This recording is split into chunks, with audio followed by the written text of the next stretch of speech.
Hello, beautiful souls. This is Sanvi Sharma. I welcome you all to my YouTube channel Soulful Journey. आप सबको तो अब तक पता लग ही चुका होगा कि मैंने आप लोगों के लिए एक सीरीज स्टार्ट की है, आपके सवाल मेरे जवाब। आज की रीडिंग भी उसी सीरीज का हिस्सा है। अक्सर कमेंट सेक्शन में एक कमेंट बार बार आता है कि मैम हमें समझ नहीं आता कि हमारे पार्टनर क्यों ब्लॉक्ड है, क्या ब्लॉकेजेस हैं उनकी, क्यों हमारा रिश्ता इस तरह से अटका हुआ है। आज की रीडिंग का टॉपिक है कि आपके रिश्ते की ब्लॉकेजेस क्या हैं। आज की जो ये रीडिंग है ये एक जनरलाइज रीडिंग है, बहुत सारी एनर्जीज निकल कर आएंगी। जो भी एनर्जीज आपके साथ रेजोनेट करेंगी आप उन्हीं एनर्जीज को पिक कीजिएगा, बाकी एनर्जीज आप दूसरों के लिए रहने दीजिएगा।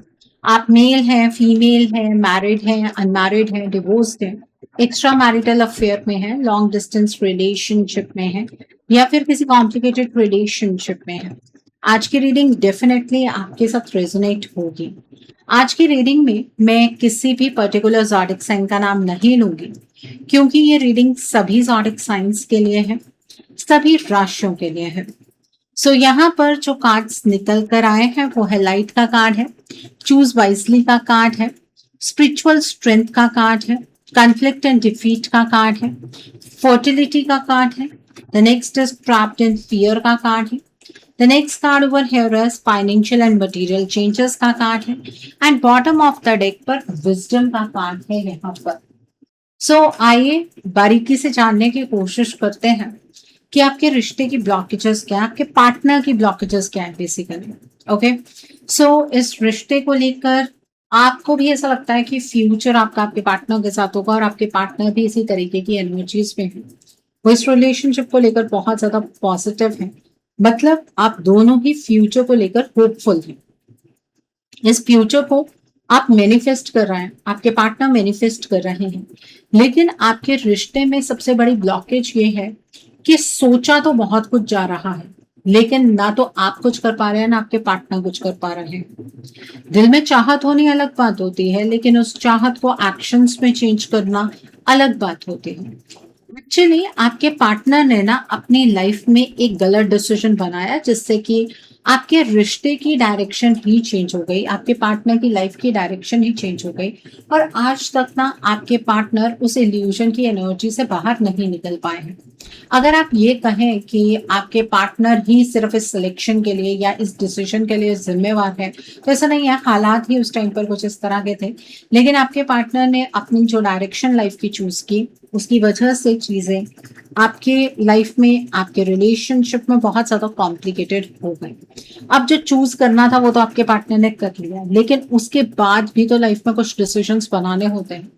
जब से आपके पार्टनर ने एक पर्टिकुलर डिसीजन लिया, स्पेशली अगर मैं बात करूं कि आपसे दूर जाने का या इस रिश्ते पर उतना ध्यान ना देने का, या फिर आपके पार्टनर ने अपनी लाइफ का सेकंड पाथ चूज किया, किसी थर्ड पार्टी को चूज किया है, उसके बाद से आपके पार्टनर की लाइफ में इल्यूजन्स ही इल्यूजन्स हैं। और ये इल्यूजन्स ना वक्त के साथ कम नहीं हो रही है, ये इल्यूजन्स वक्त के साथ बढ़ती ही चली जा रहे हैं, जिसकी वजह से आपके रिलेशनशिप में बहुत ज्यादा कॉम्प्लिकेशन है। दूर से देखने पर नजर आएगा कि इतनी कोई खास कॉम्प्लिकेशंस नहीं है, आपके पार्टनर अगर आपसे बात कर ले, आपके साथ बातें क्लियर कर ले, तो चीजें ठीक हो सकती हैं, लेकिन वो एनर्जी कहाँ से लेकर आए आपके पार्टनर? स्ट्रेंथ चाहिए उस चीज के लिए, करेज चाहिए, चाहते तो वो हैं अपने आप को आपके सामने एक्सप्रेस करना, लेकिन वो स्ट्रेंथ कहाँ से लेकर आएंगे, वो हिम्मत कहाँ से लेकर आएंगे? उन्हें कोई रास्ता ही नजर नहीं आता, कोई डायरेक्शन ही नजर नहीं आती जिस डायरेक्शन में चलकर वो आपकी तरफ को बढ़ पाएंगे। ठीक है, अब आपने क्या किया, जब आपके पार्टनर ने आपके रिश्ते को इतना ज्यादा उलझा दिया ना, तो आपने ईश्वर की शरण ली, आपने स्पिरिचुअलिटी का रास्ता अपनाया। अब अगर मैं आपसे सच सच पूछूं कि आपने इसलिए ये स्पिरिचुअलिटी का रास्ता अपनाया क्योंकि आप एक्चुअली ईश्वर पर डिपेंड कर रहे हैं, तो आप में से बहुत सारे लोग मुझसे भी और खुद से झूठ बोलेंगे। एक्चुअली आपने ये स्पिरिचुअलिटी का रास्ता इसलिए अपनाया क्योंकि आपके पास कोई और रास्ता नहीं बचा। ऐसा नहीं है आपने ट्राई नहीं किया, आपने अपने पार्टनर को समझाने की कोशिश की, आपने अपने पार्टनर को कन्विंस करने की कोशिश की, अपनी सेल्फ रिस्पेक्ट को दांव पर लगा दिया, सेल्फ लव को दांव पर लगा दिया, लेकिन आपको कुछ भी हासिल नहीं हुआ। आप इतना ज्यादा हर्ट हो गए कि उसके बाद आपके पास सिर्फ एक ही जरिया बचा कि ईश्वर की शरण ली जाए और ईश्वर ही इस रिलेशनशिप को ठीक कर देंगे। तो आपकी जगह यहाँ पर कोई भी होता, आप में से बहुत सारे लोग हैं जिन्होंने इसी पाथ को एक्सेप्ट किया है, लेकिन आपने कभी ये सोचने की कोशिश नहीं की कि आपके रिलेशनशिप में तो सब चीजें ठीक थी, अचानक से आपके पार्टनर के अंदर चेंजेस क्यों आए हैं। आपने धैर्य बनाकर रखा हुआ है, आपके पार्टनर भी इस पेशेंस की एनर्जीज में है, आपके पार्टनर को भी ऐसा लगता है कि सही वक्त का इंतजार करना चाहिए, वक्त के साथ चीजें बदलेंगी, धैर्य रखेंगे तो सब्र का मीठा फल तो आपके पार्टनर को मिलेगा ही, ऐसा आपके पार्टनर को महसूस हो रहा है। लेकिन पेशेंस भी कब तक रखेंगे। मतलब आप में से कुछ लोग तो ऐसे हैं जो 10 से लेके 15 साल तक भी अपने पार्टनर का सिर्फ इंतजार ही करते चले जा रहे हैं। अब ये जो पेशेंस है ना, ये भी आपके रिश्ते की एक ब्लॉकेज बन चुका है, क्योंकि आपने अपने अराउंड एक बाउंड्री क्रिएट कर ली है, आपने अपनी स्पिरिचुअलिटी को भी ब्लॉकेज बना लिया है। एक्चुअली स्पिरिचुअलिटी का पाथ आपके लिए बहुत अच्छा है, आपके सेल्फ इंप्रूवमेंट के लिए बहुत अच्छा है, चीजों को लेकर अवेकन होने के लिए बहुत अच्छा है। लेकिन अगर आप ये कहें कि स्पिरिचुअलिटी के पाथ पर चलते हुए ईश्वर आपके ऊपर तरस खाकर इस रिश्ते को आपको वापस लौटा देंगे, तो ऐसा किसी के साथ भी नहीं होता है। ठीक है, ईश्वर हमेशा मार्गदर्शन करते हैं। जिन लोगों को अभी तक ये बात समझ नहीं आ रही, आप अपने रिश्ते के लिए कुछ कभी कर भी नहीं पाएंगे। ईश्वर सिर्फ आपका मार्गदर्शन करेंगे, कर्म आपको खुद ही करने होंगे। तो आप में से जो लोग ये लिखते हैं ना, हमने तो सरेंडर कर दिया मैम इस रिलेशनशिप को, आपने भी अपने अराउंड ब्लॉकेज क्रिएट की हुई है। एक्चुअली आपके पार्टनर ना एट प्रेजेंट बहुत ज्यादा फियर की एनर्जीज में है। अब आप ये बात कहेंगे कि मैम घबराने की क्या जरूरत है, हमारे पार्टनर को हमसे खुलकर बात कहें तो सही, हम तो अपने पार्टनर के साथ खड़े होने के लिए तैयार हैं, लेकिन कहेंगे कैसे। आपके पार्टनर को अलग अलग तरीके से नुकसान पहुंचाया गया है।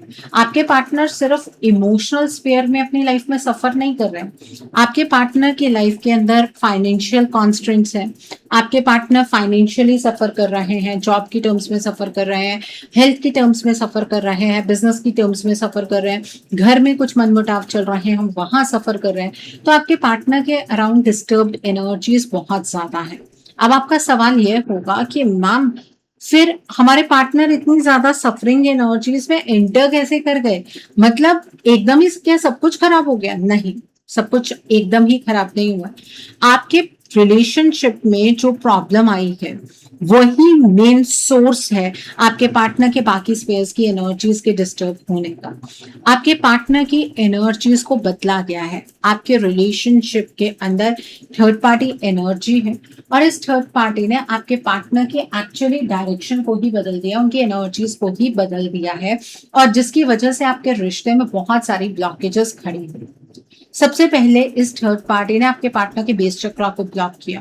बेस चक्रा ब्लॉक होने से आपके पार्टनर ने अपने इमोशंस को एक्सप्रेस करना बंद कर दिया। फिर आपके पार्टनर का सेक्रल और सोलर प्लेक्सस चक्रा ब्लॉक हुआ, जिसकी वजह से आपके पार्टनर के अंदर स्ट्रेंथ चली गई, और बेस चक्रा ब्लॉक होने की वजह से आपके पार्टनर नेगेटिव प्रैक्टिसेस में इन्वॉल्व हो गए। जैसे कि आपके पार्टनर अगर पहले कभी ड्रिंक नहीं करते थे तो उन्होंने ड्रिंक करना शुरू कर दिया, अगर आपके पार्टनर लेट नाइट कहीं नहीं जाते थे तो उन्होंने वो सारी चीजें करनी स्टार्ट कर दी।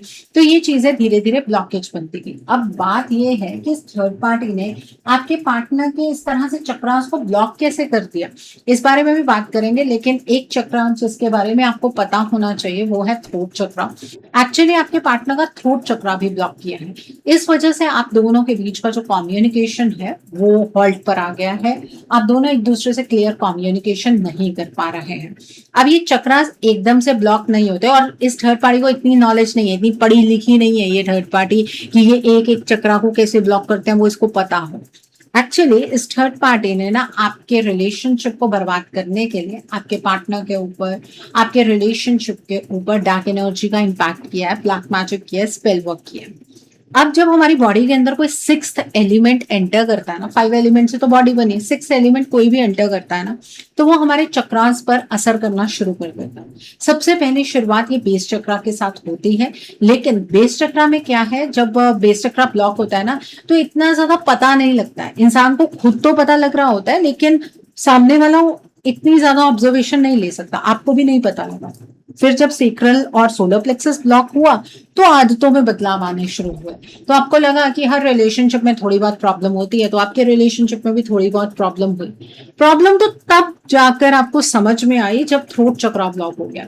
तब आपको समझ में आया कि अब तो आपके पार्टनर ने आपसे बात करने की बंद कर दी है, ठीक है, और ये सब कुछ इस डार्क एनर्जी की वजह से हुआ है। और अभी आपके पार्टनर का ना हार्ट चक्रा ब्लॉक नहीं हुआ।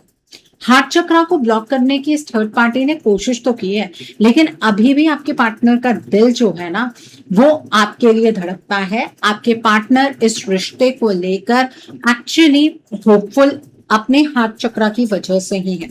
लेकिन अगर आप ये सोचें कि ये हार्ट चक्रा तो ये थर्ड पार्टी कभी ब्लॉक ही नहीं कर पाएगी, हमारे पार्टनर के इमोशंस को तो ये नहीं दबा सकती है, ये चीज भी पॉसिबल है। वो टाइम लिमिट आती है एक, जिस पर ये हार्ट चक्रा भी कंप्लीटली ब्लॉक हो जाता है और फिर आपके पार्टनर ऐसे हो जाते हैं जैसे कि वो आपको जानते भी ना।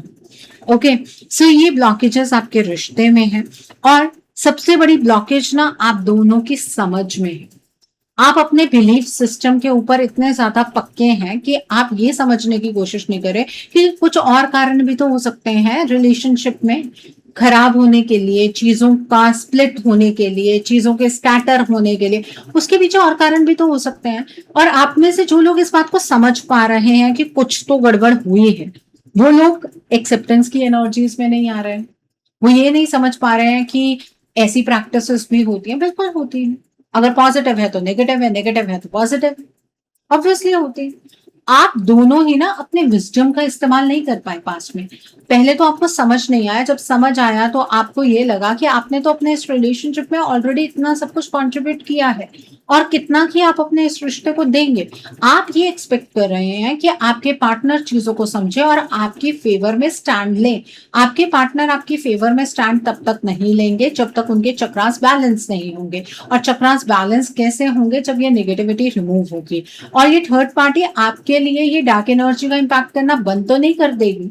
ये थर्ड पार्टी तो ये तब तक करती रहेगी जब तक आपका ये रिश्ता हमेशा के लिए खत्म नहीं हो जाता। तो थर्ड पार्टी से या अपने पार्टनर से ये एक्सपेक्ट करना कि वो स्टैंड ले, आपके पार्टनर स्टैंड ले, थर्ड पार्टी पीछे हट जाए, ये गलत है। आपको यहाँ पर अपने पार्टनर को उनकी बेसिक एनर्जीज में एक बार वापस लेकर आना है। उसके बाद आपके रिश्ते की ब्लॉकेजेस अपने आप अपने पार्टनर धीरे धीरे धीरे धीरे खत्म करते चले जाएंगे। देखिए यहाँ पर इसके बाद ट्रांसफॉर्मेशन का कार्ड है। इस थर्ड पार्टी ने आपके पार्टनर को कंप्लीटली बदल दिया है। आज अगर मैं आपसे पूछूं कि आपके पार्टनर आपको किस तरह से नजर आते हैं तो आप ये कहेंगे कि मैम वो तो पहले जैसे बिल्कुल भी नहीं रहे, हमारे पार्टनर की तो पर्सनालिटी ही बिल्कुल चेंज हो गई है। तो अपने रिश्ते के लिए आपको स्टैंड लेने की जरूरत है, क्योंकि आपके पार्टनर इन चीजों को समझ नहीं सकते हैं। अब आप में से कुछ लोग बहुत ज्यादा एक्टिव अपने आप को शो करते हुए ये रीडिंग अपने पार्टनर को फॉरवर्ड करेंगे। बट माय डियर, जितना आप थर्ड पार्टी के अगेंस्ट अपने पार्टनर को बोलेंगे ना, उतने ही आपके पार्टनर आपके अगेंस्ट होते चले जाएंगे। तो यहाँ पर जो खेल इस थर्ड पार्टी ने एनर्जीज के साथ शुरू किया है, आपको भी इस खेल को एनर्जी के साथ ही न्यूट्रलाइज करना पड़ेगा। आपको पॉजिटिव एनर्जीज के साथ अपने पार्टनर को इस डार्क एनर्जी के इम्पैक्ट से बाहर निकालना होगा। उसके लिए आप अपने रिश्ते के रिगार्ड में एक रीडिंग बुक कीजिए। रीडिंग में आप ब्लॉकेजेस को जानिए, अकॉर्डिंगली आप अपने रिश्ते के लिए कोई हीलिंग का प्रोसेस या फिर कोई रेमेडी गो थ्रू कर सकते हैं। अगर आप मेरे साथ ये रीडिंग बुक करना चाहते हैं तो मेरे व्हाट्सएप के थ्रू या फिर मेरी ईमेल आईडी के थ्रू आप ये रीडिंग बुक कर सकते हैं। मेरा व्हाट्सएप नंबर और ईमेल आईडी स्क्रीन पर फ्लैश होंगे। आप मुझे डायरेक्ट कॉल नहीं करेंगे, आप मुझे व्हाट्सएप पर मैसेज कीजिए, मेल ड्रॉप कीजिए, मैं आपको रिप्लाई जरूर दूंगी। डायरेक्ट कॉल पिक कर पाना मेरे लिए पॉसिबल नहीं हो पाता है।